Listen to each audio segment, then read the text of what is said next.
Welcome to my channel Stocks Galaxy. Let's have a bright investment journey together. Friends, if you are new to the channel, please subscribe to it. Friends, आज share करूंगी आपके साथ एक बहुत interesting topic that why people they miss great stocks and how to increase your gains in stock market. Friends, मैं आपके साथ ऐसे 5 फैक्टर्स डिस्कस करूंगी जिनके इन्फ्लुएंस में आके retail investors usually mistakes commit करते हैं और बहुत अच्छे स्टॉक्स और बहुत अच्छा मनी मिस कर देते हैं मार्केट में. फ्रेंड्स, पहला फैक्टर है फियर. अब आप देखिए, Indians specially they consider that investing in stock market is speculation, gambling and they will lose their money. They are more comfortable investing in conventional instruments like FDs, RDs या कोई और debt instruments हो गए. Friends, अब यहाँ पे वो ये नहीं देखते कि इन्फ्लेशन किस रेट से बढ़ रही है और वो कहाँ इन्वेस्ट कर रहे हैं.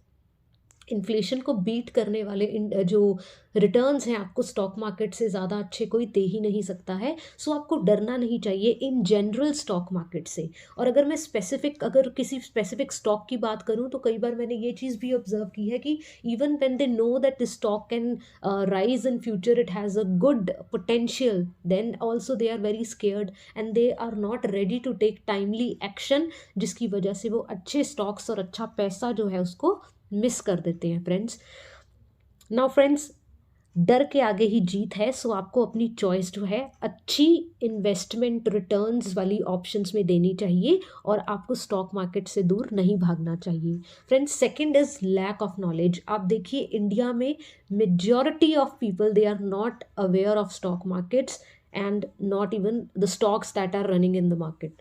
फ्रेंड, जनरली मार्केट्स का ही पता नहीं है और स्पेसिफिकली इवन जो स्टॉक मार्केट में हैं भी उन्हें भी बहुत ज़्यादा आइडिया नहीं होता है अच्छे अच्छे स्टॉक्स का. फ्रेंड्स, ये देखा गया है कि जो कंपनीज जिन्होंने बहुत ज़्यादा मैसिव रिटर्न्स दिए हैं शेयर होल्डर्स को, उनके जो आईपीओज थे वो लास्ट 15 ईयर्स में आए थे.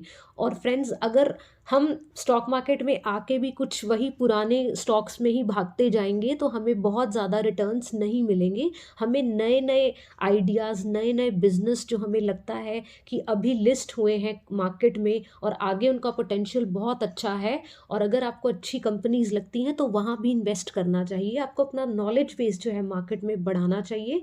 आपको फंडामेंटल एनालिसिस, टेक्निकल एनालिसिस सीखने चाहिए और मार्केट से ज़्यादा फ़ायदा लेके जाना चाहिए. फ्रेंड्स, तीसरी चीज़ जो है that is averaging down.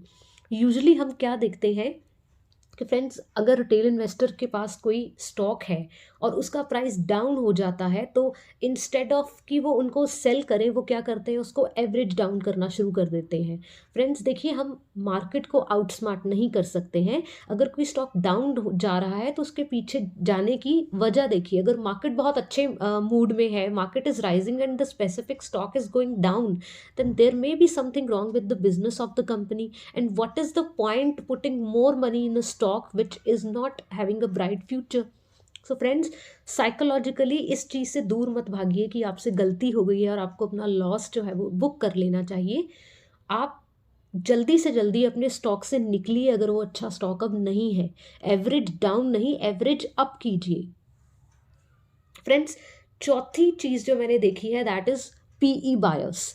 Friends, बहुत ज़्यादा जो रिटेल इन्वेस्टर्स होते हैं वो प्राइस टू अर्निंग रेशियो को बहुत वेटेज देते हैं. और जनरली क्या होता है कि अगर ये रेशियो कम है तो वो इन्वेस्ट कर देते हैं, और अगर ये रेशियो ज़्यादा है तो उन्हें लगता है कि स्टॉक एक्सपेंसिव है और हमें इसमें इन्वेस्ट नहीं करना चाहिए, जबकि ये बहुत ही गलत चीज़ है.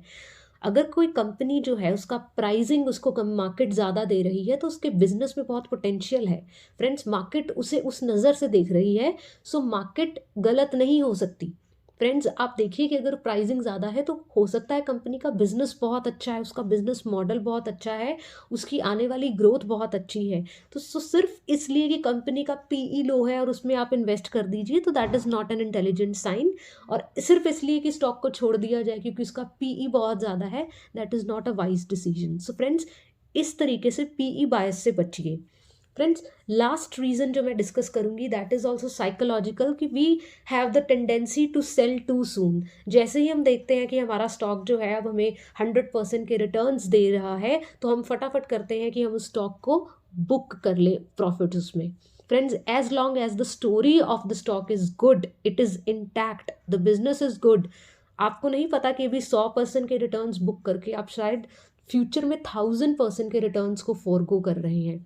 फ्रेंड्स। सो बहुत जल्दी मत सेल कीजिए। सेल तभी कीजिए अगर आपको बेटर स्टॉक मिल गया है या आपको लग रहा है कि प्राइस बहुत ज़्यादा ओवर वैल्यूड हो गया कंपनी का। तो बेफालतू में इसलिए सेल मत कीजिए क्योंकि आपको सिर्फ अपने प्रॉफिट्स को बुक करना चाहिए। आई होप फ्रेंड्स आपको मेरी ये कुछ रीजंस अच्छी लगी होंगी। Please like the video, subscribe to the channel and share it as much as you can. Thank you so much for your time.